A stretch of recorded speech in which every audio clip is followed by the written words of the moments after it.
నగరానికి మంజూరు అయిపోయి భూ కేటాయింపులు అన్నీ ఇచ్చిన తర్వాత ఆ ప్రాజెక్టును నరేంద్ర మోడీ గారు ఒత్తిడి చేసి ఆంధ్రప్రదేశ్కు పంపించిండు. కొన్ని పెట్టుబడులు తెలంగాణకు వస్తే తెలంగాణలో పెట్టుబడులు పెడతామని పూర్తిగా ఒప్పుకున్న తర్వాత ఆ ప్రాజెక్టులను గుజరాత్కు తరలించకపోయినారు.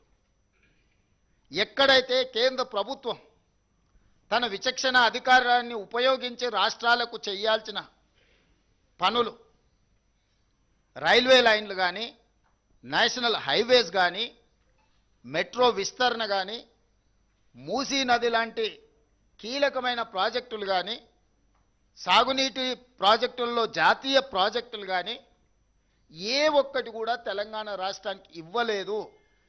గుజరాత్కు సబర్మతి నది రివర్ ఫ్రంట్కు నిధులు ఇస్తారు, ఉత్తరప్రదేశ్కు గంగా నది రివర్ ఫ్రంట్కు నిధులు ఇస్తారు, ఢిల్లీకి యమునా నది రివర్ ఫ్రంట్కు నిధులు ఇస్తారు, కుంభమేళాకు 1000 కోట్ల రూపాయలు ఉత్తరప్రదేశ్కు నిధులు ఇస్తారు. తెలంగాణలో జరుగుతున్న గోదావరి పుష్కరాలు కానీ, సమ్మక్క సారలమ్మ జాతర కానీ, కృష్ణా పుష్కరాలకు కానీ ఏ కార్యక్రమాలకు కూడా దేవుడిని నమ్మినము, దేవుడినే మేము అత్యంత ప్రాధాన్యత ఇస్తామంటే భద్రాచలంలో రాముడికి మందిరం లేదా? సమ్మక్క సారలమ్మ గిరిజనుల దేవతలు లేరా? బాసర మందిరం లేదా? వేములవాడ రాజన్న మందిరం లేదా? వీటికి ఏమైనా ప్రత్యేకంగా కిషన్ రెడ్డి గారు, బండి సంజయ్ గారు మీరు ప్రాతినిధ్యం వహిస్తున్న ప్రాంతాలలో ఒక్క రూపాయి అయినా కేంద్రం నుంచి నరేంద్ర మోడీ గారు ఒక ప్రత్యేకమైన ప్యాకేజ్ మనకి ఇచ్చిండు, ఈ 12 సంవత్సరాలలో ఈ నిధులు తెచ్చినామని ఏదైనా చెప్పగలరా? విపత్తులు వచ్చినప్పుడు, వరదలు వచ్చి మనం కొట్టుకపోతే 10,000 కోట్ల రూపాయల నష్టం జరిగితే 10 సార్లు పోయి కలిసి వచ్చిన. ఎవరు ఎన్నన్నా, ఎవరు ఎన్ని తిట్టినా, రేవంత్ రెడ్డి మోడీకి అమ్ముడు పోయిండన్న ఆరోపణలు చేసినా కూడా రాజకీయ విజ్డమ్ను వాడి ముఖ్యమంత్రిగా నా బాధ్యత 10 సార్లు తిరిగైనా సాధించుకోవాలంటే ఖమ్మం, హైదరాబాద్ నగరాలు వరదలలో కొట్టుకుపోయినప్పుడు 1 రూపాయి ఏమన్నా అదనంగా సాయం చేసిండ్రా? ఏ ప్రాజెక్టుకైనా 20 సార్లు తిరిగి వరంగల్ ఎయిర్పోర్ట్, ఆదిలాబాద్ ఎయిర్పోర్ట్ తెస్తే భూసేకరణ మన మీదనే పెట్టిండ్రు. 100 కోట్లు నేను నిధులు ఇచ్చి భూమి సేకరణ ఇచ్చి భూమి వాళ్ళకి ఇచ్చిన. ఇప్పుడన్నా వరంగల్ ఎయిర్పోర్ట్ కట్టండి. తెలంగాణకు ఉన్నది ఒకే ఒక్క ఎయిర్పోర్ట్ శంషాబాద్. మీరు ఆంధ్రప్రదేశ్లో తీసుకోండి, కర్నూలు ఉంది, కడపలు ఉంది, తిరుపతిలో ఉంది, పుట్టపర్తిలో ఉంది, విజయవాడలో ఉంది, రాజమండ్రిలో ఉంది, వైజాగ్లో ఉంది. ఇంకా నిన్నమన్న అదనంగా ఒక పక్కనున్న ఆంధ్రప్రదేశ్లో 7-8 ఎయిర్పోర్ట్లు ఉన్నాయి. కర్ణాటకలో, మహారాష్ట్రలో అసలు లెక్క పెట్టనన్ని ఎయిర్పోర్ట్లు ఉన్నాయి. మొత్తం తెలంగాణ రాష్ట్రానికి ఉన్న ఏకైక ఎయిర్పోర్టు శంషాబాద్ ఎయిర్పోర్టు. ఉన్నం బేగంపేట ఎయిర్పోర్టును కూడా మూసేపించిండ్రు. ఇవాళ బేగంపేటలో అసలు ఫ్లైట్లు దిగడానికే లేదని ఆర్డర్స్ ఇచ్చారు.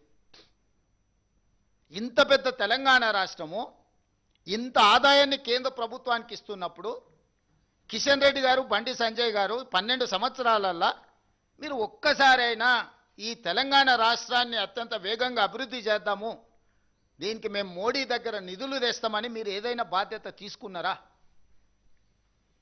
నరేంద్ర మోడీ గారు ఏదైనా స్పెషల్ ప్యాకేజ్ ఇచ్చినా, స్పెషల్ ప్రాజెక్ట్ ఇచ్చినా, స్పెషల్ డెవలప్మెంట్ స్పెసిఫైడ్ అథారిటీస్ ఏమని ఇస్తే మీరు సాధించినట్టు డివల్యూషన్ ప్రకారం రాజ్యాంగబద్ధంగా మనకు రావాల్సినవి మనం చెల్లించిన దాంట్లో రూపాయి చెల్లితే 58 పైసలు తినేసి 42 పైసలు మనకిస్తే ఇక చూసినావా మేము నిధులు తెచ్చినాం ఈ లక్షల కోట్లు అంటున్నాం. నువ్వు ఎంత చెప్తే అందులో 58% వాళ్ళ దగ్గర ఉండిపోయి 42% నువ్వు చెప్పే లెక్క. నా రూపాయలో నువ్వు 42 పైసలు నాకు ఇస్తున్నావు, నాకు అదనంగా నువ్వు ఇచ్చింది ఏంది? నీ నాయకులు ఇంతమంది వస్తున్నారు, ఈ రోజు వరకు మీరిద్దరే కదా ఉన్నది, మోడీ కదా ఉన్నది. ఇన్ని రోజులు ఇదే కిషన్ రెడ్డి, ఇదే బండి సంజయ్, ఇదే ధర్మపురి అరవింద్ గారు, వీళ్ళే కదా ఎంపీలు కేంద్రంలో ఉన్నది అధికారము. ఏమైనా తెచ్చిందా? ఇప్పుడు మున్సిపల్ ఎన్నికల్లో కౌన్సిలర్ను మోడీని చూసి ఓటేయండి అంటారు. మోడీని చూసి ఓటేస్తే మన మోరీలో ఉన్న మురికి మోడీ వచ్చి తీస్తాడే? మోడీ దగ్గరకు పోయి అడగాలనా? మన గల్లీలో మన మోరీ నిండిపోతే మోరీని తీయాలంటే మోడీ వస్తాడా? పోనీలు పోదామంటే మోడీ కలుస్తాడా? చారాన కోడికి బారాన మసాలా అయింది. ఈడ గల్లీలో మోరీ తీసుకోవడానికి మోడీని కలవాలంటే అసలు గల్లీ ఎలక్షన్కు మోడీకి ఏం సంబంధము? మోకాలికి బోడిగుండుకి లింకు పెట్టినట్టు గుండు అరగుండు కలిసి ఈరోజు ఇట్లాంటి మాటలు చెప్పడం ఏమన్నా సమంజసమా? మోడీ గారిని చూసి ఓటేయమని బీజేపీ అడిగితే బీజేపీకి ఓటు వేయాలనా? ఓటర్లను ఆలోచన చేయమంటున్నారు. ఏమైనా నరేంద్ర మోడీ గారు, బండి సంజయ్ గారు, కిషన్ రెడ్డి గారు తెలంగాణ మీద ఏమైనా ప్రత్యేకమైన ప్రేమ చూపించరా? మన ఓట్లు వేయించుకోవడం, మన దగ్గర సీట్లు తీసుకోవడం తప్ప మనకి ఏమైనా ఇచ్చిండ్రా? ఇది భారతీయ జనతా పార్టీ యొక్క చరిత్ర. దీన్ని విశ్లేషించి వీళ్ళకి ఒక్కటి వీళ్ళ దేవుడు అసదుద్దీన్ ఓవైసీ. ఉత్తగా రాముడి పేరు చెప్తారు కానీ రోజు దండం పెట్టుకునేది అసదుద్దీన్ ఓవైసీకే. వీళ్ళ లైఫ్ లైన్ అంటారు కదా, వీళ్ళ లైఫ్ లైనే అసదుద్దీన్ ఓవైసీ. ఆయన పేరు లేకుండా, ఆయన జపం లేకుండా రాముడి పేరు ఎన్నిసార్లు వీళ్ళు తలుచుకున్నారో, అసదుద్దీన్ ఓవైసీ పేరు ఎన్నిసార్లు తలుచుకున్నారో చూడండి. ప్రతిసారి అసదుద్దీన్ ఓవైసీని అల్లావుద్దీన్ అద్భుత దీపంగా మార్చుకొని ఓట్లు అడుగుతారు. మరి అన్ని మీ ప్రభుత్వాలే ఉన్నాయి కదా. అసదుద్దీన్ ఓవైసీ ఇంత దుర్మార్గుడు అయినప్పుడు మీరు ఎందుకు అతన్ని నియంత్రించలేకపోతున్నారు? ప్రజాస్వామ్యంలో ఏఐఎంఐఎం కూడా ఒక రాజకీయ పార్టీ ఎన్నికల్లో పోటీ చేస్తున్నారు. గెలిచిన దగ్గర వాళ్ళు గెలిచిండ్రు, ఓడిన దగ్గర ఓడినరు. వాళ్ళు గుజరాత్లో పోటీ చేసిరు, ఉత్తరప్రదేశ్లో పోటీ చేసిరు, బీహార్లో పోటీ చేసిరు, మన వెస్ట్ బెంగాల్లో కూడా పోటీ చేసి 5 సీట్లు గెలిచారు. వాళ్ళు కూడా ఒక రాజకీయ సంస్థ, ఒక రాజకీయ పార్టీ. కానీ వాళ్ళని భూతంగా చూపించి ఇంకెంతకాలం మీరు ఓట్లు అడుగుతారు?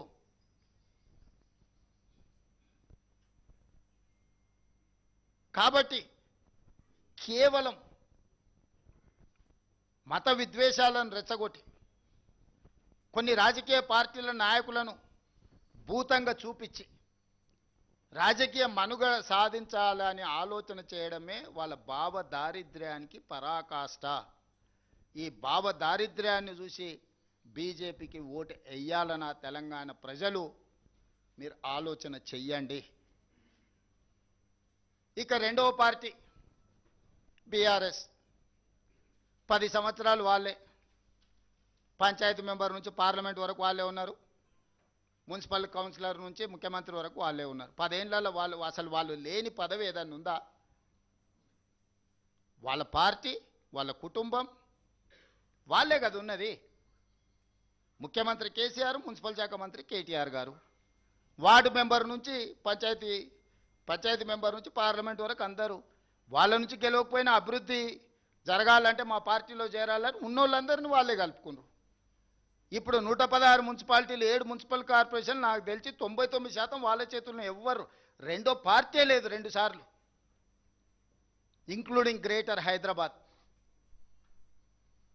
10 సంవత్సరాలు మీరే ఉంటే మున్సిపాలిటీలో ఈరోజు సమస్యలు ఉన్నాయి, ఈ సమస్యలు పరిష్కరించడానికి మాకు ఓటేయండి అని అడుగుతారేంది?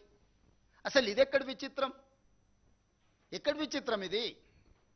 మేమేమి ఎప్పుడు మున్సిపల్లో లేమే, మొదటిసారి మేము ఓటు అడుగుతున్నాం. మేము ఇంతకుముందు మేము కౌన్సిలర్ కాదు, కార్పొరేటర్ కాదు, గ్రామాలలో సర్పంచ్ కాదు, ఏదీ లేము. మేము మొత్తం మీరే ఉన్నారు. మంత్రులు మీరే, ఎంపీలు మీరే, ఎమ్మెల్యేలు మీరే, ఎమ్మెల్సీలు మీరే, మేయర్లు మీరే, చైర్మన్లు మీరే, సర్పంచులు మీరే, జిల్లా పరిషత్ మీరే. అసలు బీఆర్ఎస్ వాళ్ళు 10 సంవత్సరాలలో ఏ ఒక్క పదవులైనా ప్రతిపక్షాన్ని బ్రతకనిచ్చిండ్రా? పార్టీ ఫిరాయింపులకు అభివృద్ధి ముసుగు తోడికి ఉన్నోళ్ళందరినీ మీ పార్టీలనే చేరుకున్న 100% మీ చేతుల్లోనే ఉన్నది.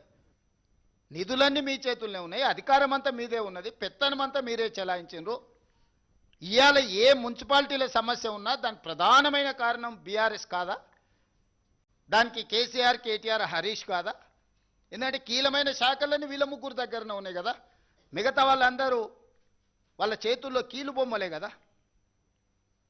వాళ్ళు కేవలం తోలుబొమ్మల ఆట ఆడిచ్చారు. మిగతా వాళ్ళని మంత్రుల రూపంలో ముఖ్యమంత్రి గారిని కలవడానికి పోతే కూడా గేటు బయట నుంచే మెడల్ బట్టి నెట్టేసిరు హోంగార్డ్స్, మనం చూసినాం కదా.